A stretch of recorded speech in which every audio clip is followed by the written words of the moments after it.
ನಮಸ್ಕಾರ ಸ್ನೇಹಿತರೆ, ಸಿಂಪಲ್ ಆಗಿ ಒಂದು ಅಡುಗೆಗೆ ಸ್ವಾಗತ. ಇವತ್ತು ತುಂಬ ಹೆವಿಯಾಗಿ ಏನಾದರೂ ತಿಂದಿದ್ರೆ, ತುಂಬ ಲೈಟಾಗಿ ಏನಾದ್ರು ತಿನ್ನಬೇಕು ಅಂತ ಅನ್ಸಿದ್ರೆ, ಅನ್ನದ ಜೊತೆಗಾಗಲಿ ಅಥವಾ ಚಪಾತಿಗೆ, ಮುದ್ದೆಗೆ ಎಲ್ಲದಕ್ಕೂ ಹೊಂದೋ ಅಂಥ ಒಂದು ಪಾಲಕ್ ಸೊಪ್ಪಿನಿಂದ ಬಜ್ಜಿ ಅಂತ ಮಾಡ್ತಾ ಇದ್ದೀನಿ. ಬಿಸಿ ಅನ್ನಕ್ಕಂತೂ ತುಂಬ ಚೆನ್ನಾಗಿರುತ್ತೆ. ಹೇಗೆ ಮಾಡೋದು ಅಂತ ನೋಡೋಣ.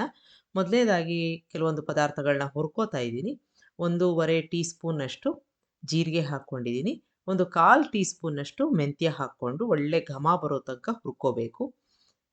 ಇದು ಡ್ರೈ ರೋಸ್ಟ್ ಮಾಡ್ಕೋಬೇಕು. ಇದಕ್ಕೇನು ತುಪ್ಪ ಆಗಲಿ ಎಣ್ಣೆ ಹಾಕೋ ಅವಶ್ಯಕತೆ ಇಲ್ಲ. ಈಗ ಹುರ್ಕೊಂಡಿದ್ದಾಗಿದೆ. ಇದಕ್ಕೆ ಸುಮಾರು 3 ಅಥವಾ 4 ಬ್ಯಾಡಗಿನ ಹಾಕ್ಕೋತಾ ಇದ್ದೀನಿ. ಅದು ಚೆನ್ನಾಗಿ ಗರ್ಗರಿ ಆಗೋ ತನಕ ಹುರ್ಕೋಬೇಕು. ಹುರ್ಕೊಂಡಿದ್ದಾದರೆ ಸ್ವಿಚ್ ಆಫ್ ಮಾಡಿ ಆರಕ್ಕೆ ಬಿಡೋಣ. ಈಗ ಒಂದು ಬಾಣಲೆ ಇಟ್ಕೊಂಡಿದ್ದೀನಿ. ಒಂದು ಅರ್ಧ ಸ್ಪೂನಷ್ಟು ತುಪ್ಪ ಹಾಕ್ಕೊಂಡಿದ್ದೀನಿ.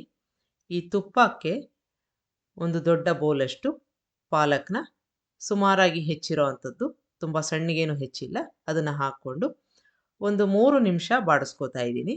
ಚೆನ್ನಾಗಿ ಕುಗ್ಗತ್ತೆ, ಜೊತೆಗೆ ಬೇಯತ್ತೆ ಕೂಡ. ನೋಡಿ, ಕಡಿಮೆ ಆಗಿದೆ.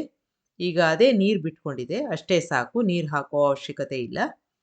ಒಂದು ತಟ್ಟೆ ಮುಚ್ಚಿ 1 ನಿಮಿಷ ಬಿಡೋಣ, ಚೆನ್ನಾಗಿ ಬೇಯತ್ತೆ. ಈಗ ಬೆಂದಿದ್ದಾಗಿದೆ. ಸ್ವಿಚ್ ಆಫ್ ಮಾಡಿಕೊಂಡು ಇದನ್ನು ಸಹ ಆರಕ್ಕೆ ಬಿಡೋಣ.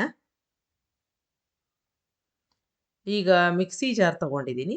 ನಾವು ಹುರ್ಕೊಂಡಿರೋ ಮಸಾಲೆ, ಹುಣಸೆ ಹಣ್ಣು, ಬೆಲ್ಲ, ಕಾಯಿ ತುರಿ ಒಂದು ಸಣ್ಣ ಕಪ್ನಷ್ಟು, ಮತ್ತು ನಾವು ಬೇಯಿಸ್ಕೊಂಡಿರೋ ಪಾಲಕ್ಕು, ಅರ್ಧ ಟೀ ಸ್ಪೂನಷ್ಟು ಅರಿಶಿನ, ರುಚಿಗೆ ತಕ್ಕಷ್ಟು ಉಪ್ಪನ್ನು ಹಾಕ್ಕೊಂಡು ಸ್ವಲ್ಪ ನೀರು ಅಥವಾ ನೀರಿಲ್ಲದೆ ರುಬ್ಕೋಬೇಕು. ಒಂದು ಒಗ್ಗರಣೆ ಮಾಡ್ಕೋತಾ ಇದ್ದೀನಿ. ಒಂದು ಅರ್ಧ ಸ್ಪೂನಷ್ಟು ತುಪ್ಪ ಹಾಕ್ಕೊಂಡು 1/4 ಟೀ ಸ್ಪೂನಷ್ಟು ಸಾಸಿವೆ, ಅಷ್ಟೇ ಪ್ರಮಾಣದ ಜೀರಿಗೆ ಹಾಕ್ಕೊಂಡು ಚೆನ್ನಾಗಿ ಚಟಪಟ ಆದಮೇಲೆ ಅದಕ್ಕೆ ಹಿಂಗನ್ನು ಹಾಕ್ಕೋತಾ ಇದ್ದೀನಿ. ಇದು ಒಂದು ಒಗ್ಗರಣೆ ಆಯಿತು. ಅಲ್ಲಿ ನಾವು ರುಬ್ಕೊಂಡಿದ್ದಾಗಿದೆ. ಆ ರುಬ್ಕೊಂಡಿರೋ ಒಂದು ಬಜ್ಜಿಗೆ ಈ ಒಗ್ಗರಣೆನ ಹಾಕ್ಕೋಬೇಕು. ತುಂಬ ಸರಳ, ಅಷ್ಟೇ ರುಚಿಯಾಗಿರುತ್ತೆ. ಒಂದ್ಸಲ ಮಾಡಿ ನೋಡಿ.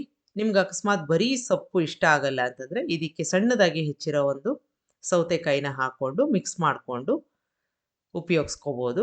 ಒಂದ್ಸಲ ಮಾಡಿ ನೋಡಿ, ನಿಮ್ಮ ಅಭಿಪ್ರಾಯ ತಿಳಿಸಿ. ನಿಮಗೆ ಈ ರೆಸಿಪಿ ಇಷ್ಟ ಆದಲ್ಲಿ ಲೈಕ್ ಮಾಡಿ, ಶೇರ್ ಮಾಡಿ, ಕಮೆಂಟ್ ಮಾಡಿ. ನನ್ನ ಚಾನಲ್ಗೆ ಸಬ್ಸ್ಕ್ರೈಬ್ ಮಾಡಿ. ನಮಸ್ಕಾರ.